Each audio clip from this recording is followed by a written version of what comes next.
Welcome to the Back to Health podcast, where we share inspirational stories of hope to help you reclaim your health. If you're suffering from a chronic condition and have been given little to no hope, if you've been told that there's nothing wrong with you, but you know there definitely is something wrong, or if you're just trying to be preventative and want to know how to reclaim your health, then this podcast is for you. I can't wait to share today's episode. Welcome to another episode of the Back to Health podcast. My name is Rashani Mahendran, and today's episode is one that is super close to my heart. Our guest today is Veronica White, and she is a 2-time stroke survivor caused by a vascular malformation in her brain. To date, she's had 2 brain hemorrhages, 2 strokes, and a variety of terrible medical treatments, but she's still here and she's still going. And she's working on turning something bad into something great. Now, many of you may know that my grandma suffered from a stroke. I think it's over 8 years ago now. And it was a very challenging time and a very distressing time for our family. And then more recently, my mum had severe side effects from having the COVID vaccine and also suffered a silent stroke. So it's also something that we're navigating again now in terms of recovery. So this episode is extremely special, and I really want to highlight what stroke brings with it, the challenges that stroke brings with it, and also ways that you can overcome those challenges and heal and learn to live with this condition as well. So welcome to the show, Veronica White. Hi, Veronica. Thank you so much for making time for the Back to Health podcast. When we connected, I saw your topic and I was just like, it's almost as if like fate had aligned, Mhm. because as many people will know, my mum had very severe side effects to the vaccine. And so she had a silent stroke, and it's something we're navigating at the moment in terms of her care. And my grandmother also 8 years ago had 2 very serious strokes, which have now left her sort of paralyzed, and she's in a care home. So stroke is something that as a family we have had to navigate, and we've had to learn a lot about, and we've had to learn to sort of deal with and help our loved ones adapt. And I guess there is so much preventative information apart from just the fast, which people sort of put out there. There's lots of preventative stuff, sort of nutritionally, that we can do, and then also knowing what to do to help your loved ones should they happen to suffer from one. So Veronica is our like wealth of Mm. advice on this topic, and I'm just going to hand over to her to sort of share her story and tell us what we can do. Hi, first of all. So there's a ton you can do for stroke, but let me get into my backstory a little bit just to kind of give people some context. Yeah.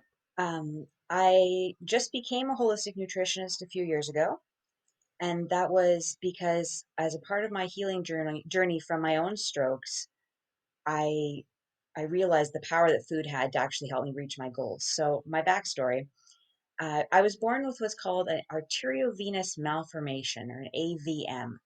It's basically a malformed cluster of blood vessels. So instead of going arteries to capillaries to veins, and the capillaries are smaller blood vessels, they slow down the flow of blood and distribute to the parts of your body.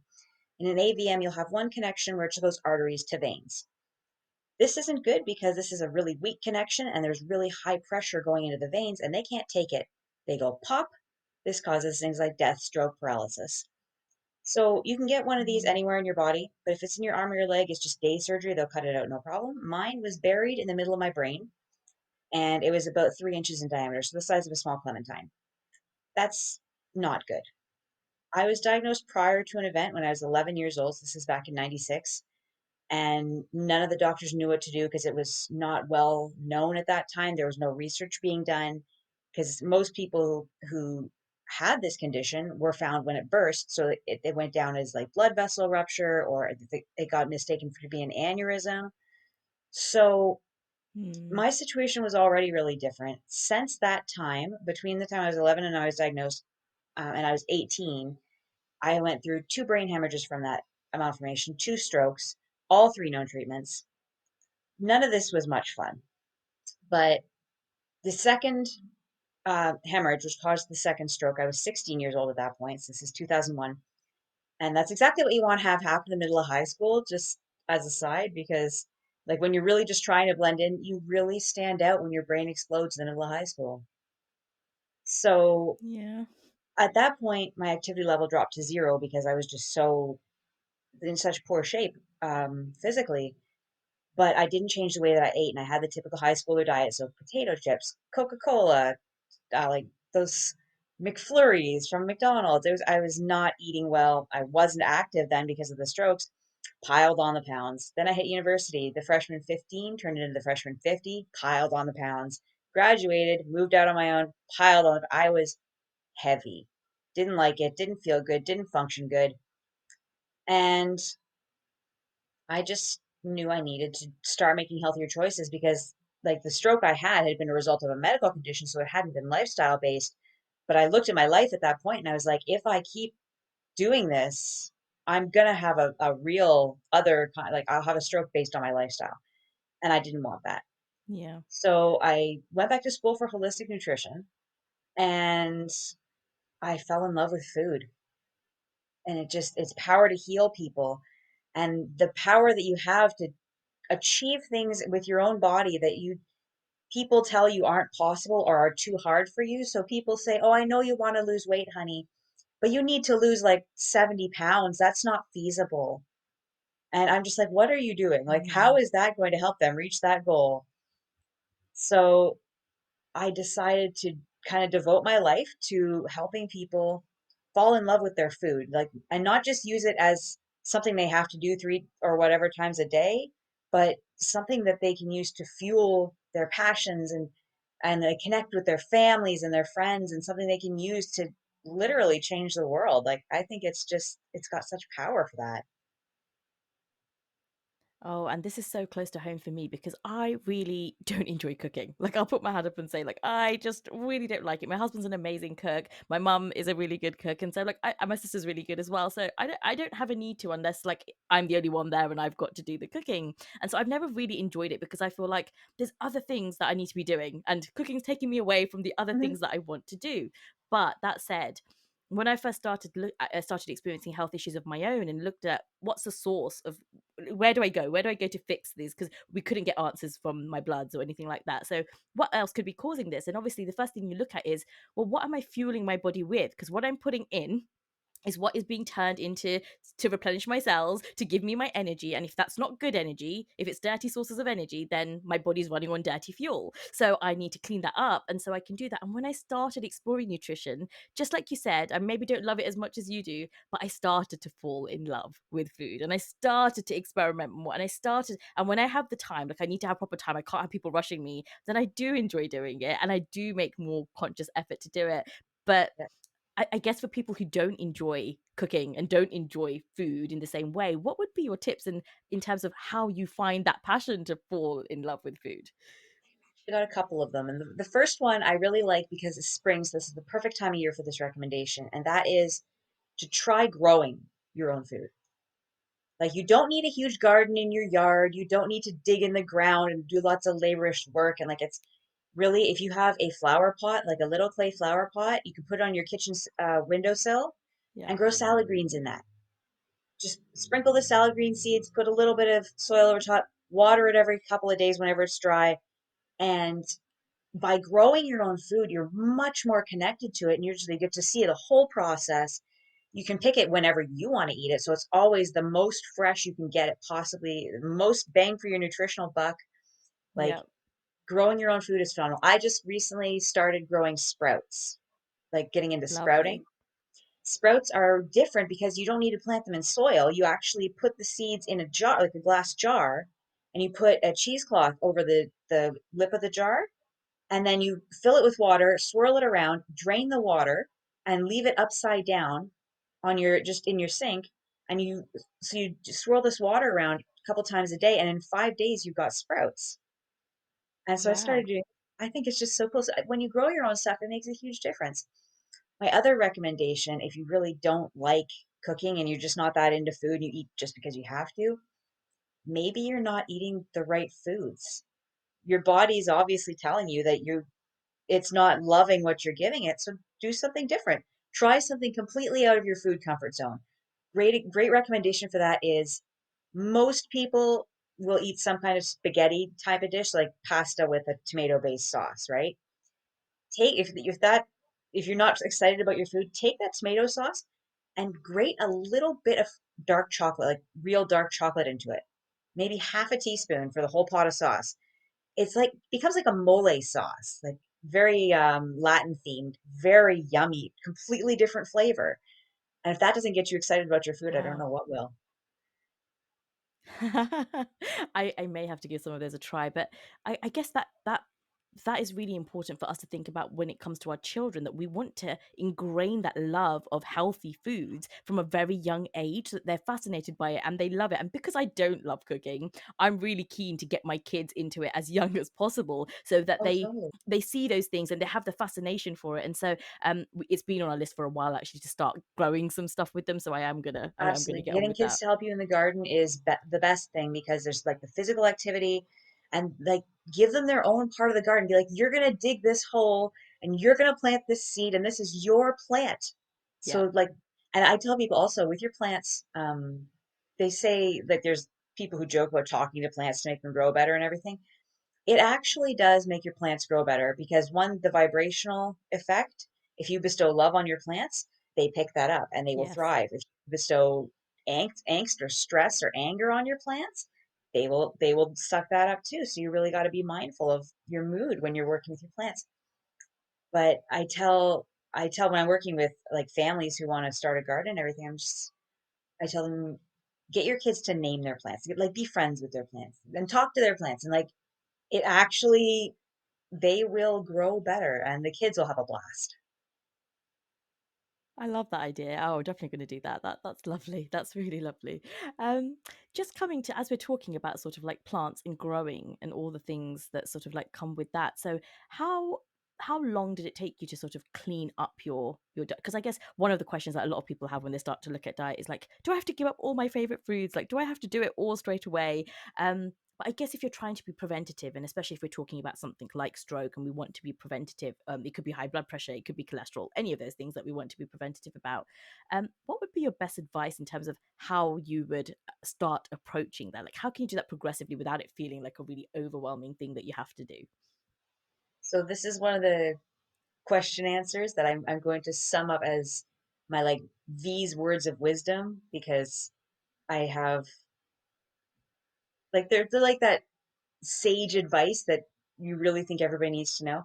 So the answer is life is best accomplished in baby steps. Change is scary, change is big, change can be hard, and people don't like it. So do it in baby steps. Take your goal. So say your goal is you want to eat more vegetables. That's a fabulous goal. And as a note on that, I tell people when you look at your plate, half that plate should be green things and vegetables. I Yeah. call it fiber. So anything like leafy greens, cruciferous vegetables, brightly colored stuff, nuts, seeds, grains, like all that. And take that goal. I want to eat more of these things. Write it down.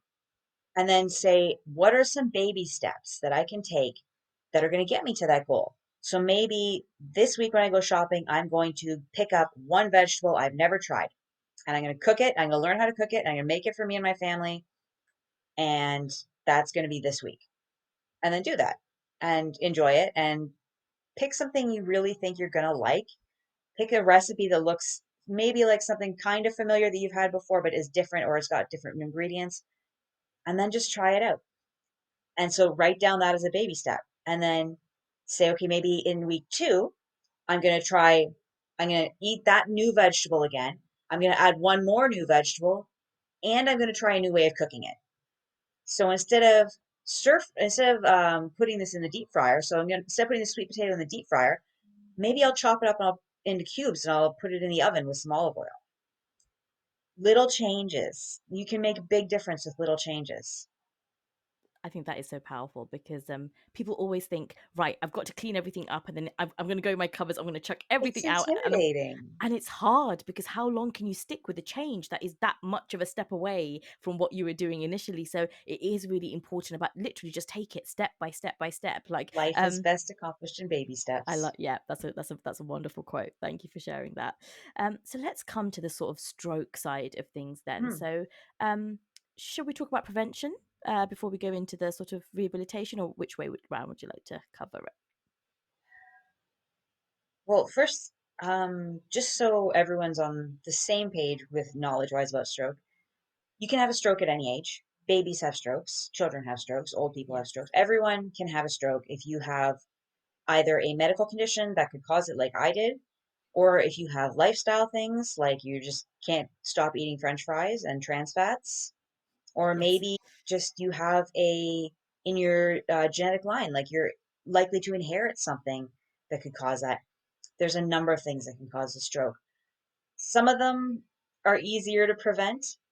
Some of them, obviously, mine was like it was a malformation, so I was circumstances. But now that I've gone through it, and I, especially with the rehab end of things, if you want to prevent or recover from a stroke, actually, let me say one thing first. I'm a nutritionist, not a doctor. I can't make medical claims. I cannot heal your diseases. That's not what I do. I help people heal themselves using food. Yeah. So, what I'd recommend to people is if you want to not have a stroke, or if you have had a stroke and you want to heal, the best thing you can do for your body is consume a Mediterranean style diet. And there's science to back this up because there's lots of nutrients in that. So, dark leafy greens, brightly colored vegetables, cruciferous vegetables, lots of healthy fats, lots and lots of fiber. The other thing that's super important when you're recovering from a stroke is omega 3s.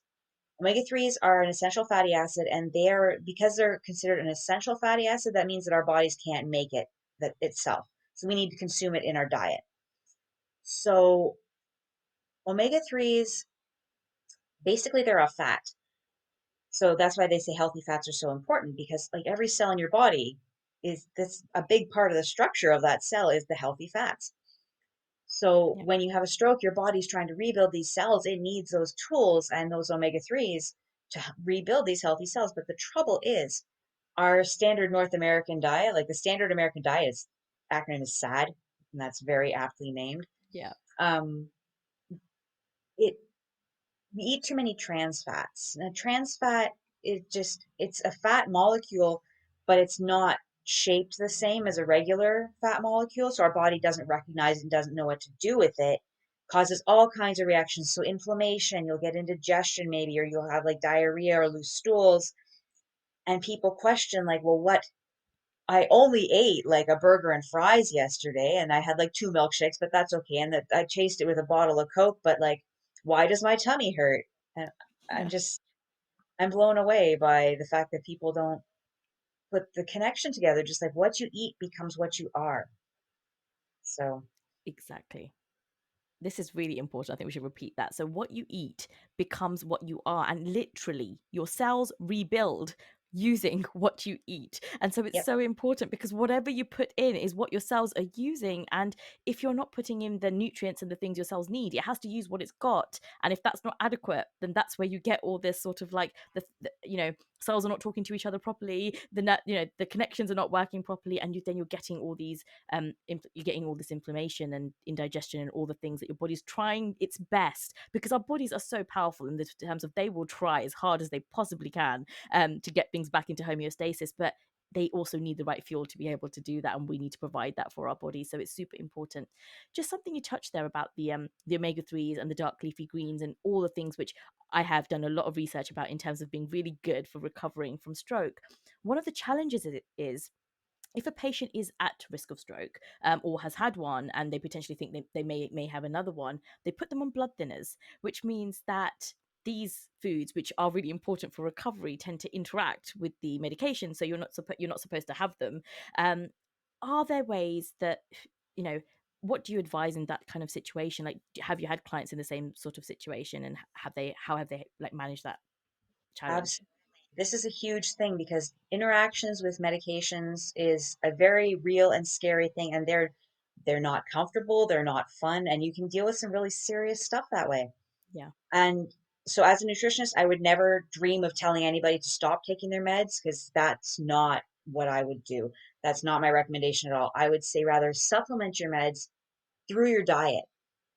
Adjust your diet so that your body knows what to do and doesn't need that blood thinner. There's natural blood thinning foods and tons of natural blood thinning yeah, herbs.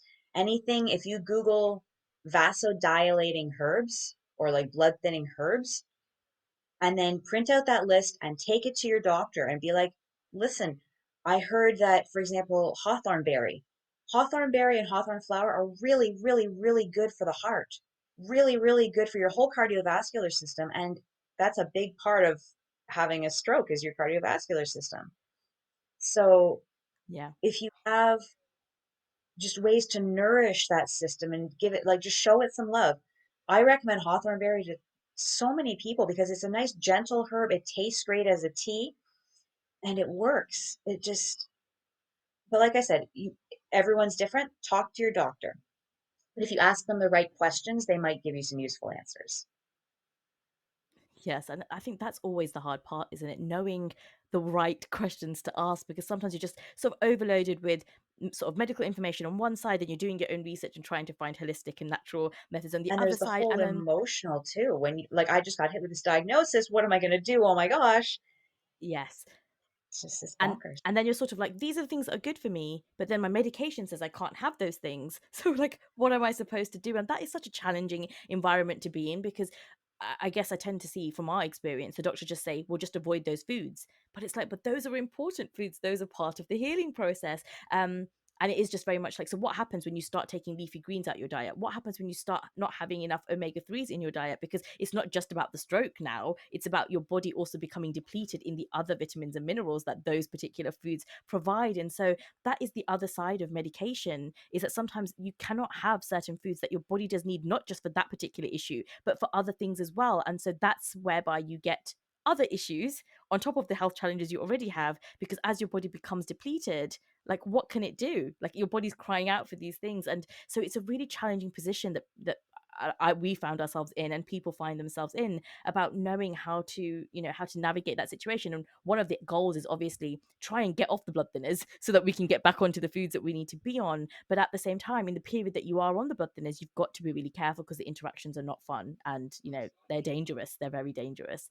um so in terms of rehabilitation, I guess for people who don't really know much about stroke, or have like gratefully not had to go through the experience, maybe we can just talk a bit about what rehabilitation looks like with stroke, and how much food plays a part in that as well. So rehab is different for everyone because, like I said, people are like snowflakes. Each of us is unique and different, and everyone's body's going to react differently. Like my body, for example, if you look at the way that I walk, because it affected both my arm and my leg. So the way that I walk, I don't take a step heel toe with my right foot, which is my affected foot. I step down on the outside of the foot, so on pinky toe, my big toe side curls up, and then it rolls, and it's not good, and it's not safe, and I've hurt myself a lot of times doing that. Broke my leg spectacularly a couple of years ago because of that, Oh, and so that's one thing that had to be worked on. My arm super spastic as well. It's like I can't straighten my arm very well because it's just the muscles are too tight. So that, like, muscle spasticity is a huge thing. And so there's a lot of stretching involved in rehab, and it is painful, extreme stretching, but it is effective and it helps. With that being said, I wish I had been into nutrition back when I was actually going through physio and everything, because there are certain nutrients that you can eat that will help with that process. So there's like muscle relaxant herbs and there's muscle relaxant foods. And that really, I find that really, really helps with my whole body. So a great example is chamomile. Chamomile, everyone knows. It's a very relaxing, gentle herb, tastes really good. It's actually considered a bitter. The bitter taste sensation is the healthiest. There's like bitter, sweet, salty. So bitter is one of yeah. the healthiest because it stimulates all your digestive juices. Chamomile is a mild bitter, and most people tolerate it well. So that's great, but that relieves that muscle spasticity. So I can actually stretch out my arm and it doesn't hurt so bad, and I can sometimes walk slightly better. But yeah, and then the other part of rehab is muscle building. That's a huge thing because there's like Mhm. muscle wasting. Stroke is both painful and it never stops. It goes on for the rest of your life. And Yeah. I didn't like that either. So I was like, I'm going to find a food way to deal with this too. So there's different like muscle relaxant foods and everything. So like if you eat a really high protein diet, that's very tightening. So you need instead relaxing things. So very alkaline foods. So vegetables like leafy greens, again, that's is alkaline foods are much more relaxing than acidic foods, which are tightening. So if you eat more relaxing foods, more alkaline foods, so that's like even it's funny, but having a glass of lemon water first thing in the morning, like when you wake up in the morning, brush your teeth and have a glass of lemon water, that alkalizes your body. That's one of the healthiest things you can do to start Yeah. your day, and you will feel great through the rest of the day. And it's the little changes like that that just make such a big difference.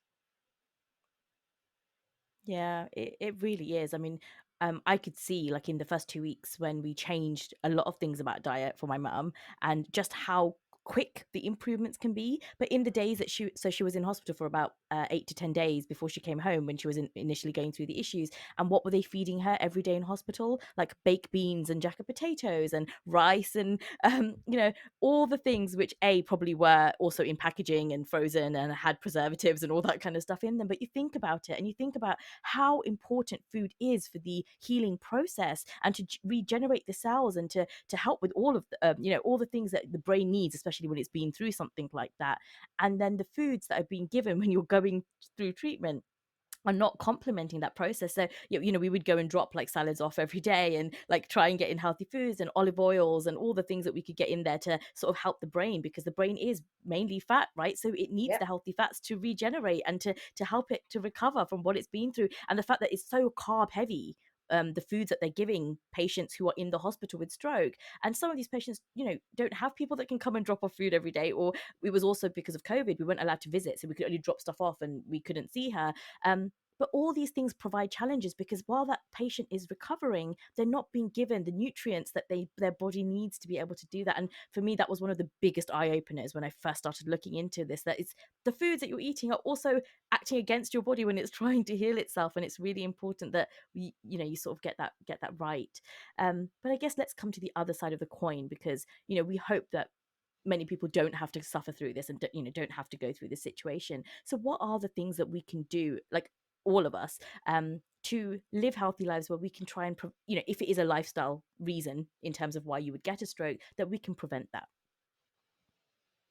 It comes down to your eating habits, a lot of the time. Like there's obviously genetic stuff and factors you can't control, but you can do a lot of prevention just with your diet alone. So we're told that junk food is bad for us, and we're told that soda pop is bad for us, and we're told that sugar is bad for us. And yet, if you look at most people's diets, I don't see evidence that this lesson actually stuck. Yeah. So what I do is one of the services I offer with through my business is I actually do free grocery store and farmers market tours, where I just take the person to whatever grocery store they typically grocery shop at, and together we walk through that store and I show them, like, this is the easiest, most holistically friendly way to do it. So what you do when you go through the grocery store, just stick to the perimeter. Everything you need is Hmm. around the very edges of the store. So the fruits, the vegetables, the whole grains, the meats, the if you eat dairy, all the dairy is there too. Like all these whole foods are around the outside. The stuff in the center aisles is all pre-processed, packaged, artificial. Like there's some stuff in the center aisles that is okay. So like rice is great, pasta is great, but even pasta sauces don't, like, these commercial pasta sauces. Yeah, they taste okay. But what if I could show you a way that you could make one from scratch with like literally three ingredients? Get a like literally jar of strained tomatoes, two cloves of garlic, and some fresh oregano, and just put that in a pot and let it simmer. And like the amount of so much more healthy bang for your buck that you get doing that rather than getting one of these pre-made sauces that's got like, how does a sauce get trans fats in it? Like that's alarming. Yeah. So I tell people when And we all go to that the grocery sugar stores, I'm just and like, all just right. I tell people just do this circle around the edge of the grocery store. And then I say to them usually like, okay, now that we've done your store, let me take you to my farmer's market. Because I'm fortunate enough that I live in Hamilton. So we have an amazing farmer's market that's open year round because it's inside and it's 2 stories and it's huge. So I take people there and I show them this is where you should shop because you will save money and you will eat better. Plus, you're supporting yes. local that way. Like it's great. Like I know some of the vendors in the market there. They've been in there for like 3 or 4 generations in their family. One's been there for over 200 years. And I'm like, that's Wow. amazing because that's just proof that when you have something that is good and actually nourishing and makes people feel better, they're always going to come back.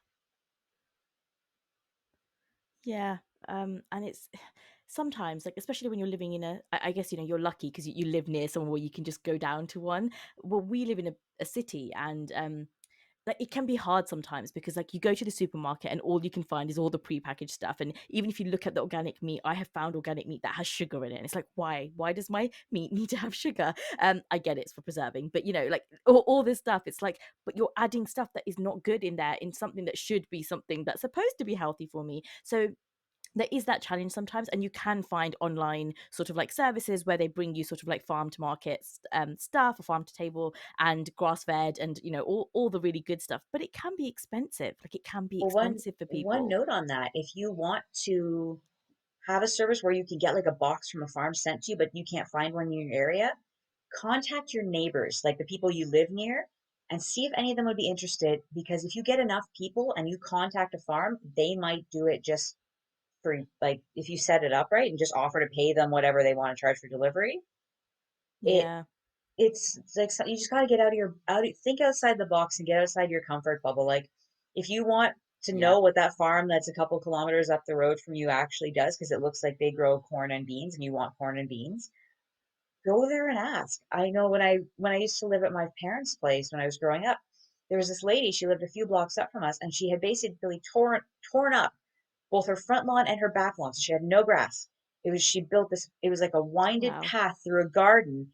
And she grew sweet corn and it was taller than me. And she had tomatoes that were taller than me. And so I walked up to her place one day because we had a bunch of, I think it was, what was it, blackberries that year. We had so many blackberries.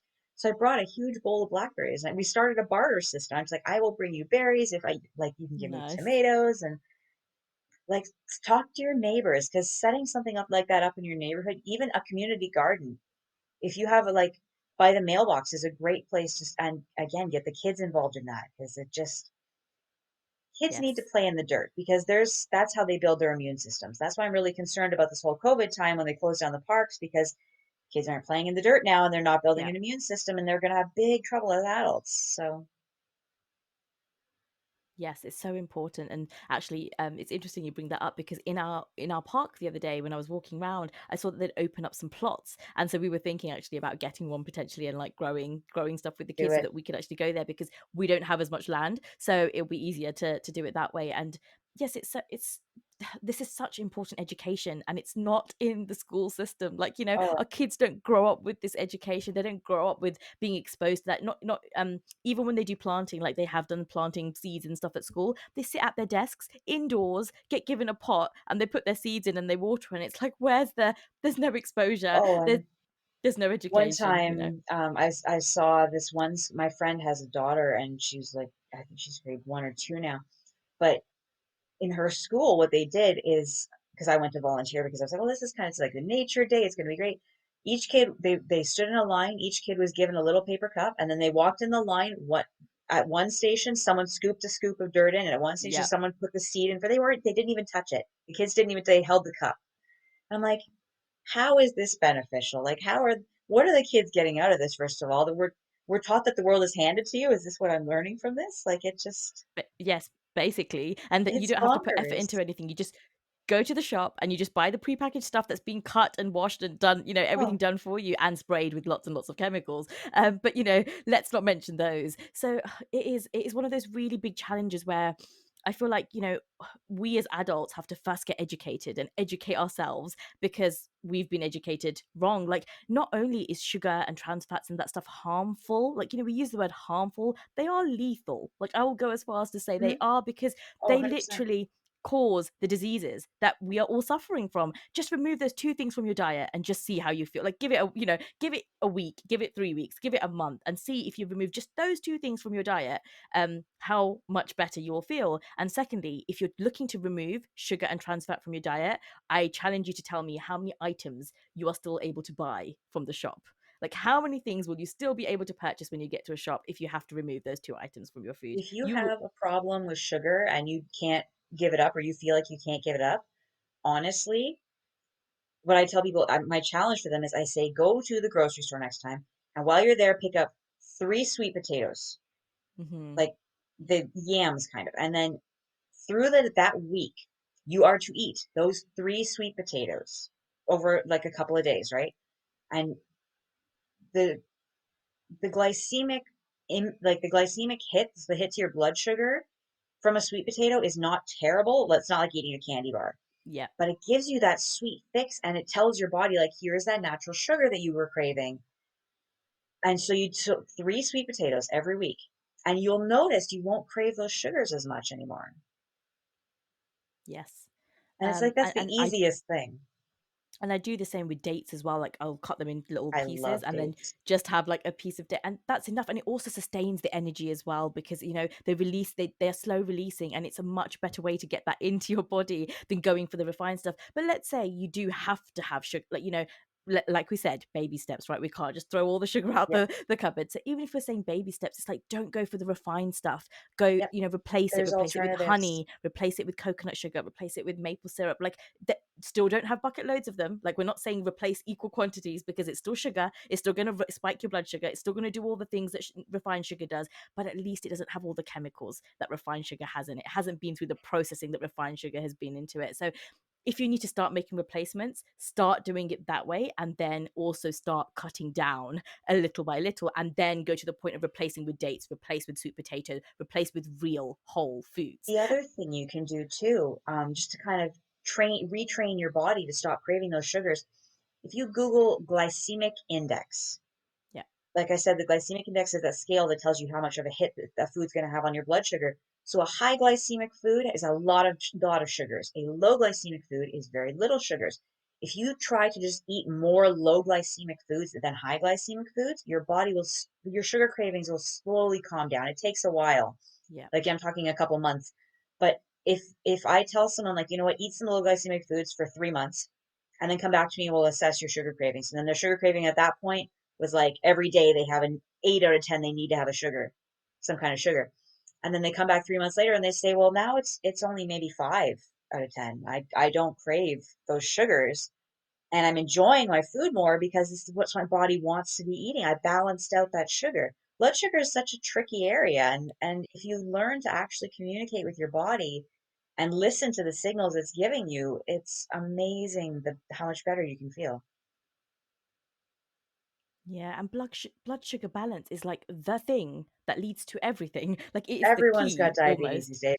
days. Insulin resistance, it's terrible, and you can control a lot. Like I'm not saying you can necessarily, if you're destined to get diabetes, I don't know, but I don't know.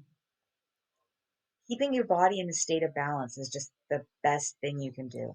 Yes, and it's like if you get the blood sugar balance right, a lot of the other things that sort of like ripple off blood sugar, so things like cholesterol and things like, all the other things, they can actually you can start to balance a lot of things when you start with balancing your blood sugar. So really important that if you are having those cravings, like you've got the 3 o'clock hit for I need to get that candy bar, I need to have some sugar, you know that your blood balancing is not optimal. Like there's something there. So if you're having a craving at 11 o'clock, or you're having a craving at 3 o'clock, or you're having that slump in the afternoon and you just sort of can't power through without a hit of something, then that really is a sign that look at your blood sugar balance, look at what you can do to balance that throughout the day, because that will help you prevent so many other illnesses that you can come across. And your doctor can help you with this. Like, make friends with your doctor. Let them know what your health goals are. Say, I want to lose weight. I want to help my cholesterol. I want to have a healthier, like, even people don't realize, like, as a nutritionist, probably about 90% of my career is talking to people about their poop. So people don't realize if you're not evacuating the foods you eat regularly, they will ferment in your digestive system and that will cause a lot of issues. Like, if Yes. you think about it, food goes bad over time. If you have that trapped in your digestive system and it goes bad, what's that doing to your body? You need Yeah. to be removing these things. So I tell people that the food recommendation for fiber, I believe, is like 25 grams or milligrams or something a day. Most people get Mhm. between 8 and 18, closer to the 8 for most people. So that's just not enough fiber. But that's the easiest fix as well. Like, one thing I do is there's a product called psyllium fiber, like psyllium husk. Mhm. Really, Yeah. really good fiber. I put a teaspoon of that in my oatmeal. I put it in my salads. I put it in my soups. I put it in my everything because it helps. Flaxseed's a great one. You can use whole or you can Yeah, use and ground chia ones. seeds. And with flax seeds, that also gives you the omegas, which is great. So there's like so many benefits you can get from multiple benefits you can get from the foods you when you start making conscious food choices. It just, yeah, Yeah, I think those two areas are probably really, really key. So making sure you've got really good, like your elimination channels are really clear and you're regular and you're, because that is basically your body's way of detoxing the things that should not be in your body. And if you're not regular and you're not going often, then you're not detoxing, right? You're keeping all those things that shouldn't be in your body in your body. And then the second thing is your blood sugar balance. And if you get those two things right and you feel good, you will start to see that you feel really good. Your energy will go up and you'll feel really, your vital force will just be like really feeling good. I think supplementation is maybe one area that people get really confused on. There's a lot of things of like, should I supplement? Do I need to supplement? What type of supplements should I have? And I guess with stroke, there is also that thing because we were spoken to about you might want to supplement when you can't have certain foods and you may want to do this. So maybe if we could just touch on that side of things. totally.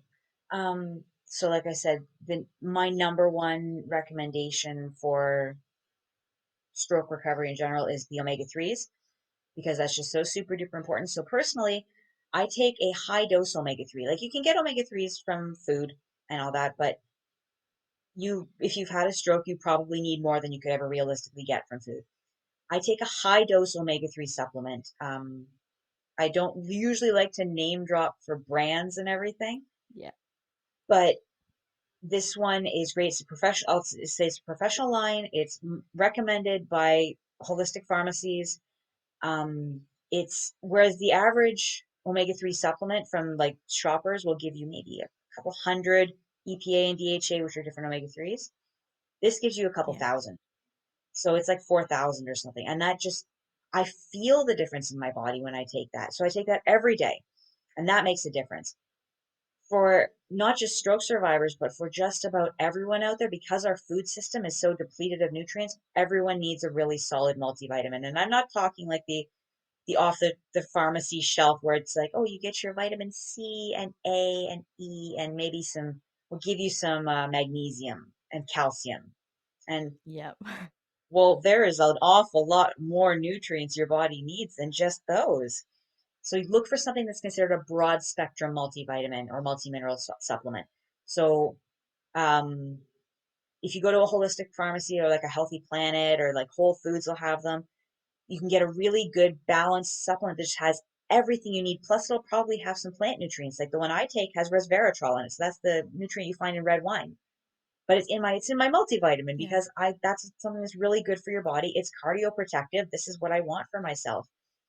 Anything cardioprotective for stroke recovery, anything nervous system protective and nourishing for stroke recovery. So for the nervous system, there's so much you can do with herbs. So again, the chamomile, things like valerian root, which you got to watch because it'll make you really tired. Passion flower is a great one, which again might make you tired. But something like lemon balm. Lemon balm has so many actions in the body, and it helps on so many levels. And for me personally, for my stroke, I found that helps me deal with my pain more than most other herbs. If I have like head pain from the headache from the like part of the brain that they actually had to remove through the surgery I had, because I get a lot of those headaches. That's one of the very few things that actually takes away that pain. And it's again, no side effects, no drug interactions. It's all natural. So much better. It's just a better option. Yeah, and lemon balm tea just tastes so good as well when you have Oh, lemon balm in your tea. It's just a lovely. So hundred it's such an percent. easy thing to just add into your diet. What I I would do just like too to in say my around this. water bottle, during every day, I carry a glass water bottle with me. And I put a couple leaves from my lemon balm plant in there every day because it infuses the water and it just makes it taste better. That is a really great tip, and I think there's such simple things that we can all do that we may forget to do in our sort of speed of life, and sort of like you do them for a short period of time because you read it somewhere, like I'm putting mint in my water, and like you do all that stuff, and then you forget, and then you go about your day again. So it's just important to have practices that you're integrating, I think, on a regular basis, Make and it a just lifestyle. yes, and that's the most important thing. These things are not diets and they're not fads. They are a lifestyle, and it's important that you sort of stick to them and go through them. And just one other thing on the supplementation is that not all supplements are created equal. And this is a really important point to note. Even when you go to a health food store, they're not all equal just because they're sold in a healthy food store. You need to understand the difference between synthetic vitamins and ones that are bioavailable. So the bioavailable ones are the ones which are already in the form that your body literally, as they enter, can just start using straight away. Like your body doesn't have to process them, it doesn't have to convert them into something else. Your body can just use them. And the synthetic ones, your body has to convert. It has to find a way to use them because it's not the natural way your body would normally encounter that particular vitamin or mineral. So sometimes there's 2 conversions, sometimes there's 4 conversions. Now, if we think about why you need to take supplements in the first place, it's usually because your body's not functioning in the way that it should be. So we're taking supplements to support the body functions. Now, if your body's not like actually working how it's supposed to, how is it going to convert something to the form that it needs to be able to use it, right? We need to make things as easy as possible as we can when we're recovering, especially healing from something like a stroke. We need to make it possible for the body to just take things and use them as easily as possible. And so it's really important that you look up what the bioavailable names of particular vitamins and minerals are, and make sure that whichever supplements you're buying contain the bioavailable form and not the synthetic form of those supplements. It is actually possible. It takes a lot of pre-planning and work, but it is possible to give your body all the nutrients it needs just through your food. Yeah. You would have to eat extremely healthy. You would have to be extremely diligent in your grocery shopping. You'd have to be extremely strict with yourself. It's not easy. It's doable.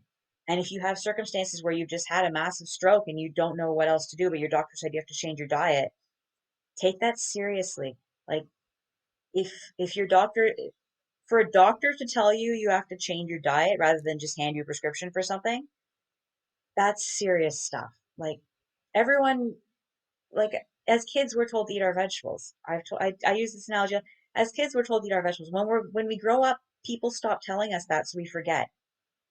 Yeah. And like I don't know, picking up a vegetable from the grocery store instead of like a Stouffer's frozen dinner, that's it's normal for me to go for the vegetable, but I know that's not true for a lot of people. And they think it's a convenience thing, but I challenge that because I say, what is more convenient than if you're hungry, go an apple, a banana. These are whole foods, one ingredient, super healthy and nutrient dense.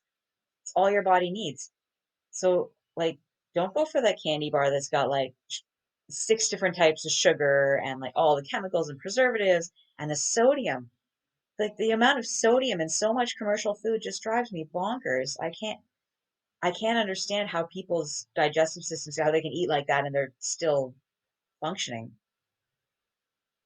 Yeah, and that is really the power of our bodies. Like, how much do we put our bodies through, and they're still They're finding a still way going. to support us and get us through our day and function. And that is how much they can actually withstand. Like, our bodies are really strong at trying its best to deal with all the things we're putting into our body, but at some point it's going to get to a break, or a make or break, and your body's going to say, hey, enough's enough. Like, I have to put out some big reaction to deal with what you've been doing. So don't let it get to that point. I think that probably sums up most beautifully the message from this whole episode is, don't let it get to that point. Try and take action before you have to Think ever deal with preventatively, like any of those repercussions. eat your vegetables. That's like, it sounds so silly and so simple, but that's really what it boils down to. If you eat your vegetables and you eat your whole grains and you eat your healthy fats and like minimize inflammatory things, so minimize the junk food, minimize the dairy. I'm not saying get rid of it 100% right away, but Yeah. minimize it, eat less of it consciously, eat consciously in general, and just like you'd be amazed when you start connecting with, especially if you get the chance to grow your own food this summer. May 2/4 is the weekend to plant stuff. So, Love it. like, it Okay. just get on that. You'd be amazed at how much better you could feel by the end of this year if you do that. Okay, I'm blocking that out in our diary. We're doing that this year. Thank you Excellent. so much, Veronica. Where can people find you if they want to learn more about what you do, stroke and nutrition in general? I am on all the social media channels, so Facebook, Instagram, all that, under my business name as Vita Mentality Wellness, because it is vitally important that you make the decision to be healthy. You have to decide what to eat, you have to decide to be active, you have to decide to be healthy, or you're not going to be healthy. So I teach people how to decide to be healthy. I love that. So we will link all of Veronica's links below the episode in the show notes. So be sure to check those out and do go and learn more about how you can start making those steps to just turn your health around and be preventative. It's been a pleasure to have you on the show today. And thank you so much, everyone, for listening. I'll be back again soon with another episode of the Back to Health podcast. Thank you so much for listening to today's episode. If you would like any of the links or the show notes, you can follow them in the description below. And for more episodes of the Back to Health podcast, please be sure to follow us on YouTube, or you can follow us on Spreaker, where we host our podcast. Thanks again, and I look forward to joining you for another episode of the Back to Health podcast. Until then, stay healthy, stay happy, and stay informed.